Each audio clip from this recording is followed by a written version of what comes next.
कहानी स्टार्ट होती है समुद्र के अंदर, जहां एक रशियन सबमरीन सेवापोल एक डेंजरस एआई को ले जा रही होती है। इस डिवाइस को एक्टिवेट करने के लिए एक स्पेशल क्रॉस की चाहिए होती है, जो कि दो पार्ट्स में डिवाइड हो जाती है। तभी सबमरीन के क्रू को लगता है आसपास कोई एनिमी की सबमरीन है और जो उन पर टॉर्पीडोज फायर कर रही है। वो भी तुरंत टॉर्पीडोज फायर कर देते हैं, लेकिन कुछ ही सेकंड्स में सब डिसअपियर हो जाता है। ना ही वहां कोई एनिमी की सबमरीन है और ना ही कोई टॉर्पीडोज, और फिर उनका खुद का टॉर्पीडो वापस उनकी तरफ आ जाता है और पूरी सबमरीन को उड़ा देता है।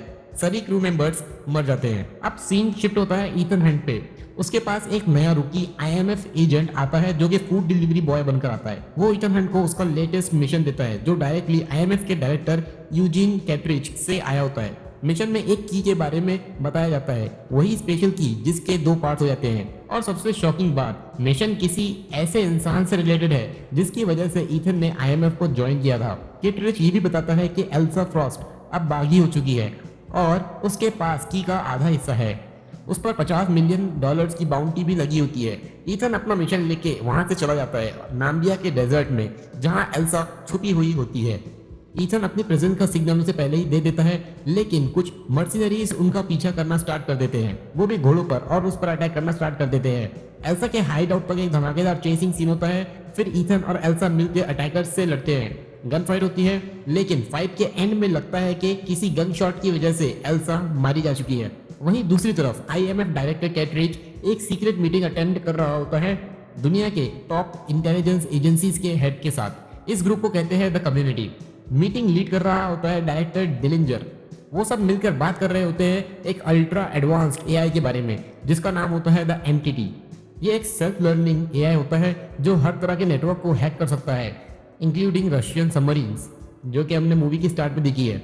ये एआई इतनी पावरफुल है कि इसे डिस्ट्रॉय करना पॉसिबल नहीं है, तो सबका टारगेट यही है कि इस एंटिटी को कैसे कंट्रोल किया जाए। जब सब सीक्रेट एजेंट्स मीटिंग में बिजी होते हैं, ईथन हंट वहां पर अपना मास्क लगाकर पहुंच जाता है और नॉकआउट गैस की वजह से सबको बेहोश कर देता है, सिर्फ किटरिज को छोड़ के। फिर वो सेम टू सेम किटरिज का मास्क पहन लेता है। फ्लैशबैक में दिखाया जाता है कि एल्सा एक्चुअली जिंदा है और उसने की का अपना हिस्सा ईथन को दे दिया था। कैट्रिज ईथन को वार्न करता है, अब तुम जिस मिशन में घुस रहे हो उस जैसा कुछ पहले कभी नहीं देखा होगा। ईथन अपने दोस्त बेंजी और लूथर के साथ मिलकर प्लान बनाता है कि वो कैसे बायर को आबू धाबी के एयरपोर्ट पर पकड़ेगा, लेकिन वहां एक कम्युनिटी का एजेंट जैस्पर ब्रिक्स और उसका पार्टनर डेजा भी ईथन के पीछे लगे होते हैं। एयरपोर्ट में ईथन अपनी स्मार्ट स्ट्रेटेजी से जैस्पर को कंफ्यूज कर देता है, वीडियो सर्वेलेंस को हैक करके। तभी ईथन एक लड़की ग्रेस को फॉलो करता है, जिसके पास की का दूसरा हिस्सा होता है। यह हिस्सा वो बायर से चोरी करके लाती है। बायर को पता चलता है, लेकिन वो एक असासिन जिसका नाम होता है पेरिस, उसके हाथों मारा जाता है। फिर ईथन, ग्रेस और उसके दुश्मनों के बीच एक थ्रिलिंग चेसिंग सीन शुरू हो जाता है। बेंजी को एक बॉम्ब मिलता है जो कि रिडल्स पूछता है। बॉम्ब जानता है कि बेंजी झूठ बोल रहा है। बॉम्ब के लास्ट सवाल में जब टाइम कम होता है, बेंजी कोड समझ जाता है और पता चलता है बॉम्ब खाली है। एयरपोर्ट से बचकर ग्रेस रोम भाग जाती है, लेकिन पुलिस उसे पकड़ लेती है। उसके पास कई फेक पासपोर्ट्स और आइडेंटिटीज मिलती है। ईथन हंट वहां लॉयर का भेष बदलकर आ जाता है और ग्रेस से मिलता है। पता चलता है कि ग्रेस को किसी अननोन क्लाइंट ने हायर किया था ताकि वो की का हिस्सा चुरा सके। जब ईथन ग्रेस को ले जाने की कोशिश करता है, ग्रेस उसे चकमा देकर वहां से भाग जाती है। लेकिन मुश्किल ये है कि असासिन पेरिस भी रोम में ही है और उसका टारगेट ग्रेस और ईथन दोनों है। रोम की गलियों में हाई स्पीड कार चेस होती है। पुलिस, पेरिस और ईथन सब एक दूसरे के पीछे होते हैं। ईथन और ग्रेस आईएमएफ की एक सेफ कार तक पहुंच जाते हैं, लेकिन पेरिस उनका पीछा नहीं छोड़ती।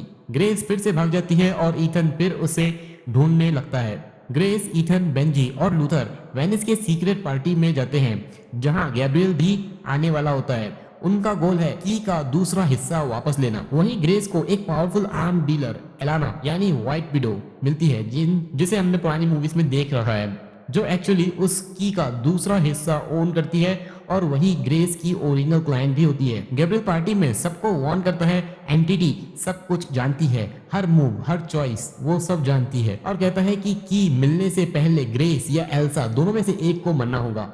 ईथन गैब्रियल को समझाने की कोशिश करता है पर वो क्लियरली एक विलन बन चुका होता है। ग्रेस पार्टी से भागती है लेकिन गैब्रियल उसे वेनिस के एक ब्रिज पर पकड़ लेता है। ईथन उस तक पहुंचने की कोशिश करता है लेकिन एंटिटी उसे बेंजी की वॉइस में गलत डायरेक्शन में भेज देता है। पेरिस ईथन के सामने आ जाती है, एक इंटेंस फाइट सीन होता है और ईथन जीत जाता है लेकिन ईथन पेरिस की जान बख्श देता है। तभी एल्सा वहां पहुंचती है और गैब्रियल से लड़ती है लेकिन फाइट के एंड में गैब्रियल एल्सा को जान से मार देता है। ईथन वहां पहुंचने में लेट हो जाता है और एल्सा को मरा हुआ पाता है। एल्सा की मौत के बाद ग्रेस गिल्टी फील करती है और ईथन, बेंजी और लूथर के साथ मिल जाती है। लूथर उसे बताता है तुम्हारी गलती नहीं थी, एंटिटी हर मूव और हर हमले को पहले ही कैलकुलेट कर लेता है। टीम का नेक्स्ट प्लान होता है एलाना व्हाइट विडो एक बायर से की का डील करने वाली होती है ओरिएंट ट्रेन एक्सप्रेस पर। बेंजी ग्रेस के लिए एक मास्क बनाता है ताकि वो एलाना बनकर ट्रेन में जा सके, पर जब ईथन के लिए मास्क बनाया जा रहा होता है मशीन माल फंक्शन यानी कि खराब हो जाती है। अब ईथन को बिना किसी मास्क से मिशन करना होगा। रिस्की है लेकिन और कोई ऑप्शन नहीं होता है। ट्रेन के अंदर गैब्रियल और पेरिस कंडक्टर को मार देते हैं जिससे ट्रेन फुल स्पीड पे कंट्रोल से बाहर चली जाती है। ईथन एक क्लिफ से मोटरसाइकिल जंप करता है और पैराशूट के जरिए ट्रेन पर लैंड करने की कोशिश करता है। और हाँ, ये वही सीन है जो कि टॉम क्रूज ने खुद हकीकत में परफॉर्म किया है। ग्रेस ट्रेन पे एलाना को बेहोश कर देती है और उसका रोल करती है। बायर से मिलती है और शॉकिंगली बायर होता है कैटरिज। हाँ, वही कैटरिज जो कि आईएमएफ का डायरेक्टर है। ट्रेन पे गैब्रियल और पेरिस एक और ट्विस्ट लाते हैं। वो डायरेक्टर डिलिंजर से मिलते हैं जो सीक्रेटली एंटिटी के साथ मिलना चाहता है। डिलिंजर बताता है कि रशियन सबमरीन सेवापोल एक टेस्ट थी, एंटिटी ने उसका कंट्रोल लेके उसे खुद ही तबाह कर दिया था। गैब्रियल उसे मार देता है और पेरिस को भी बिट्रे करके उससे स्टैब कर देता है क्योंकि वो उस पर ट्रस्ट नहीं करता। उधर ईथन पैराशूट से ट्रेन पे लैंड करता है। ग्रेस बायर से डील रिजेक्ट कर देती है। उसे महसूस होता है कि वो जैसे अपनी सोल बेच रही हो। ग्रेस की चुरा लेती है लेकिन तब तक असली एलाना उठ जाती है। ग्रेस का डिस्गाइज फेल हो जाता है और गैब्रियल के लोग उसके पीछे लग जाते हैं लेकिन तभी ईथन ग्लास तोड़कर ड्रामेटिक एंट्री करता है। ईथन और गैब्रियल के बीच में ट्रेन की छत पे एक इंटेंस फाइट सीन होता है पर जैस्पर और डेगा उसे रोक देते हैं। गैब्रियल भाग जाता है और ब्रिज पे बॉम्ब सेट कर देता है। ग्रेस और ईथन ट्रेन के इंजन कार्ट को बाकी कोचेस से अलग करते हैं। जैसे ही ब्रिज ब्लास्ट होता है दोनों ही गिरते हुए कोचेस से बचाव करते हैं। आखिरी मोमेंट पे इंजर्ड पेरिस उन्हें बचा लेती है और सेवापोल का मेंशन करते ही ईथन को गुड लक बोलती है और बेहोश हो जाती है। गैब्रियल को लगता है कि वो की उसके पास है पर उसके हाथ में की नहीं, एक लाइटर होता है। ईथन ने फाइट के दौरान कीस को ले लिया था और उसकी जगह एक लाइटर रख देता है। गैब्रियल गुस्से से चिल्लाता है ईथन और गैब्रियल गुस्से से पागल हो जाता है। ईथन फिर बेंजी से मिलता है और अब उनके पास पूरा की होता है। मिशन अब सिर्फ एक है, सेवापोल को ढूंढना और दुनिया को बचाना। ओके गाइस, तो ये था mission impossible death reckoning part 1 का रीकैप। आपको कैसा लगा आप कमेंट में बता सकते हैं और इस चैनल को सब्सक्राइब करना और इस वीडियो को लाइक करना ना भूलें ताकि इसी तरह से मुझे मोटिवेशन मिलता रहे नए नए वीडियोस आप तक लाने का।